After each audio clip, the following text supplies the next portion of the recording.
Hey everyone, today I'm going to look at a very odd game. A game based on the Lawnmower Man, an old sci-fi horror movie from the 90s, allegedly based on a Stephen King story. Anyway, there's many other video games about it, but I decided to pick the one for the Sega CD, as not only is it the least talked about, but it's also the most bizarre. And did it seriously just crash? Well, he just left the freaking game. Well, that sucked. But I think I found something more appropriate for the Halloween season. Silent Hill is one of the most well-known survival horror franchises of all time, with many of the games and sequels being fairly iconic. But while the franchise is usually on the PlayStation, one game I did find was from a console, and a genre, that many wouldn't expect from the franchise.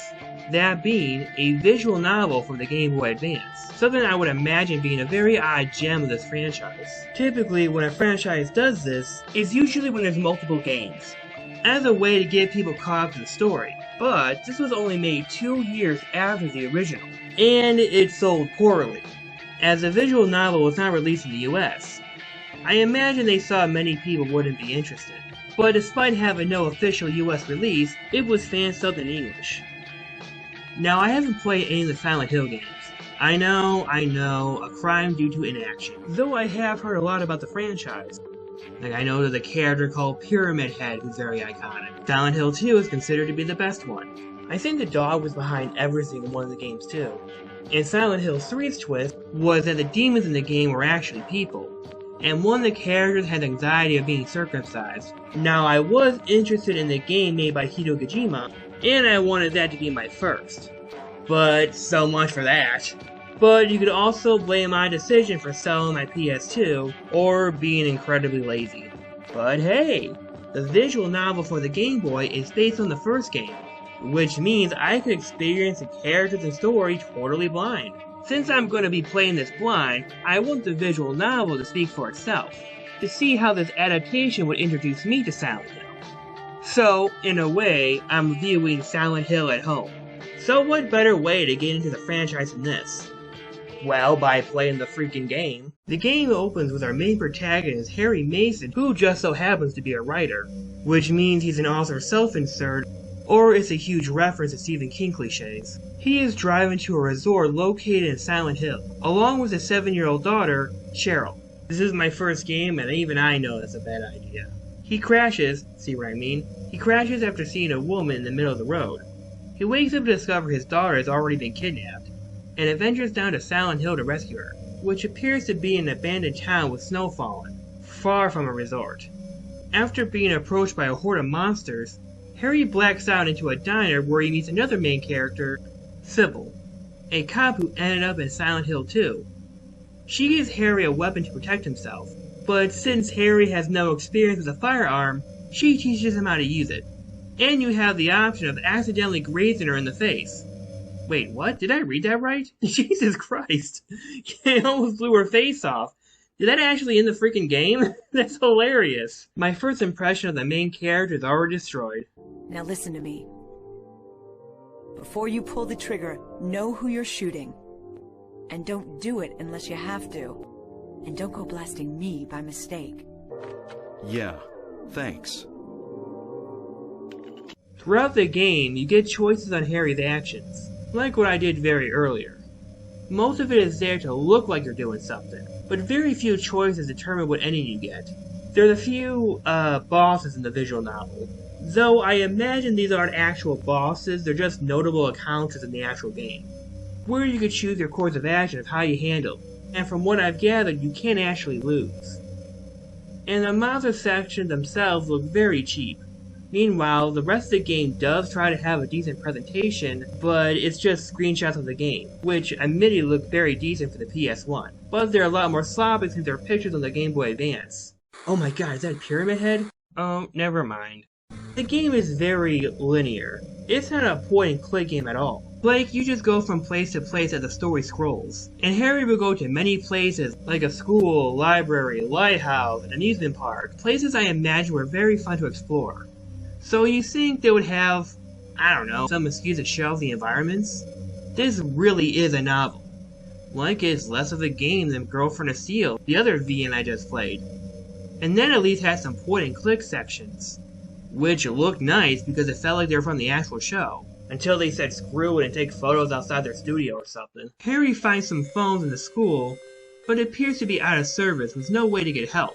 But he gets a call that gives confirmation that Cheryl is alive. Harry does a 360 and leaves, but not before reading a good book. Harry takes on this butt monster thing. Throughout his adventure, Harry meets two other Silent Hill citizens. Dahlia, an old woman in charge of the church, and Michael Kaufman, a doctor in the area. But I'm sure as many of you are aware, things are not as they seem. Harry also receives this light pyramid thing and puts it in his pocket. You explore more and... it's Pyramid Head! Oh, is it actually him? Oh, come on! While the game is mostly linear text, there are some rare instances of puzzles. One includes pressing buttons that link up to each other. Fairly simple. But another more challenging one, I suppose, involves the chemicals. You have 3 beakers, 10 deciliters, 7 deciliters, and 5 deciliters. And you have 10 deciliters of chemicals. You're supposed to play with the beakers until you get 1 deciliter, as a way to destroy the locked door. Why couldn't Harry measure this himself? I don't know, he must be poorer in math than me in order to do this. First you fill the 10 with chemicals, and pour it to the 7 one, giving the 10 beaker 3 decimeters. Then you pour the 7 into the 5 one, filling the latter up, leaving the 7 beaker with 2 decimeters. Then you pour the 5 in the 10, giving a total of 8. Then you get rid of the crap of the 7 beaker. Then you pour the rest of the 8 decimeters to the 7 beaker, leaving the remainder of 1. While it's admittedly a fun puzzle, it does come out of nowhere, and there's really nothing like this in the rest of the game, and you have to do this on each playthrough. I don't know if this is in the actual game, but it's almost like you're given a novelization of Resident Evil, but forced to do that annoying chemical puzzle. You later meet up with another character named Lisa, who is a nurse that works at the hospital and Kaufman's assistant. She is more friendly to Harry, as she stays in the hospital room for most of the story. You meet her when she's hiding under a table while you were investigating. I should also mention that before you actually do meet her, you have an option to calmly approach her or ready your weapon. Both scenarios seemingly give the same result at first.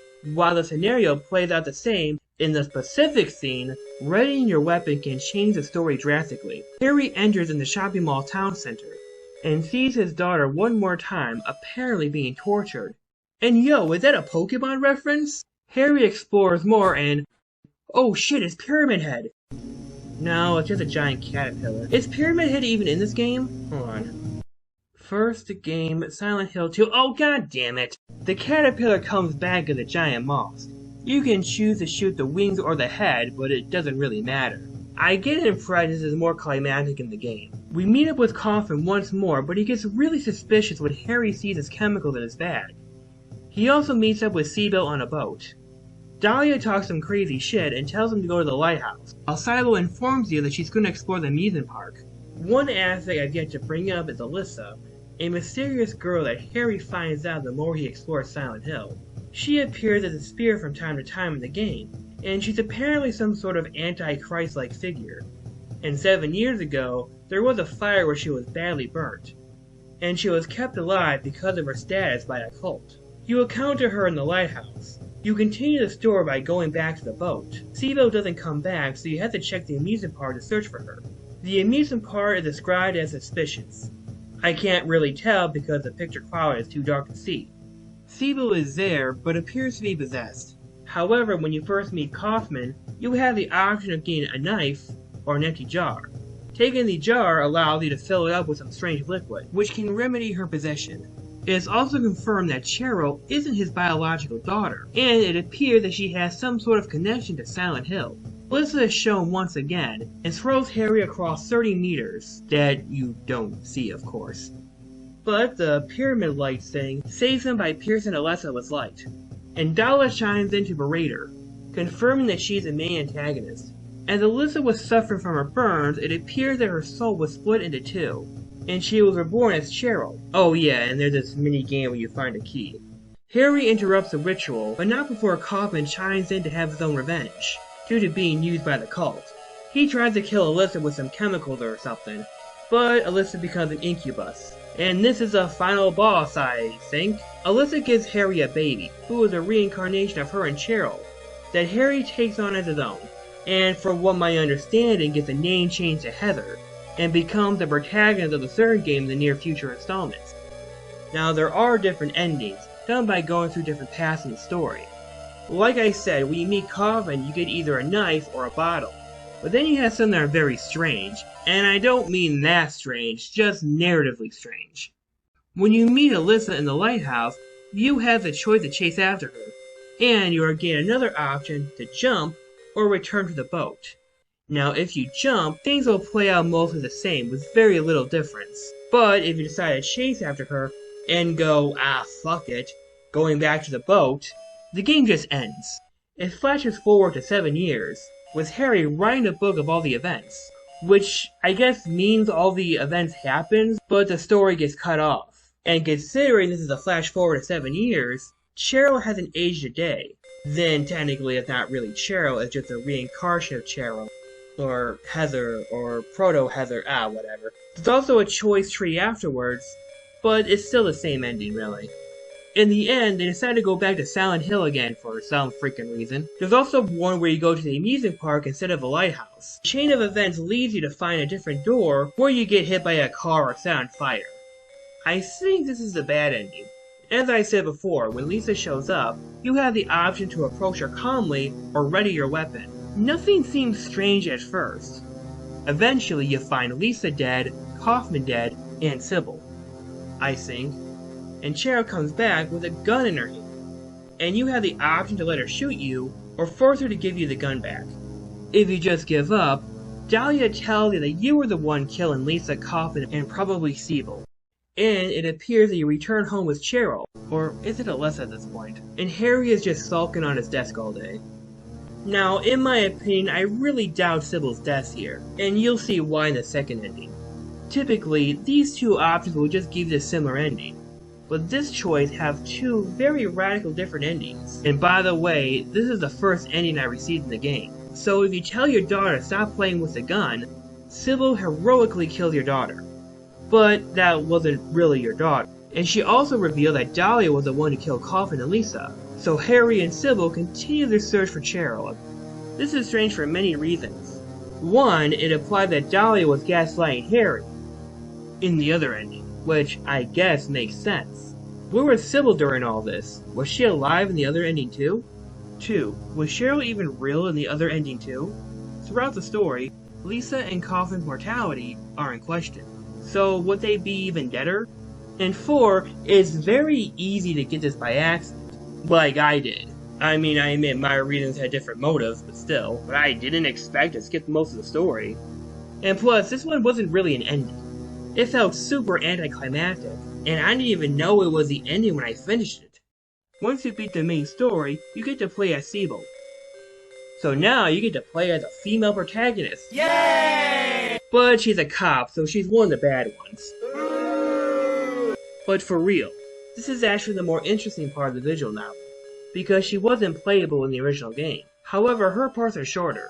One thing that's pretty weird, you can control the actions of other characters and aspects, not just Cybil. Depending on your mood, you get paired up with another character. If you try to pick yourself up, you are paired with Cheryl, who was in the school the entire time. I guess Harry needed to look longer. If you feel helpless, you get paired up with Harry, and he gets a chance to graze you in the face. God damn it, Harry, slow down on the Twitter. Now there are some more mini-games, but they are optional, and they change depending on who you're paired up with. There's one puzzle where you have to move the color squares to the right place, and some of them will move the other square to mess up your progress a bit. I don't know, just mess around with it. Then there's another minigame, well, it's not really a minigame, where you just dial a number. Who you are paired up with really affects the ending. One ending has Harry get shot by Alyssa, and you get to fucking choke her. And some of them involve getting Cheryl safe and sound, and one of the endings takes place while Cheryl gets possessed, while trying to warn Harry that the reincarnated baby is an antichrist. But there's also a third character you can play as, Sorta, and that's Andy, who was a neighboring kid who lives next to Cheryl and Harry, who wanted to be Cheryl's friend. He snuck in the back of the car in the beginning of the game. He does make a cameo in Cybil's story. If you go with Cheryl, you get the choice to save a child drowning near the dam. And if you choose a gender as a boy, yeah, you could do that, they will be Andy.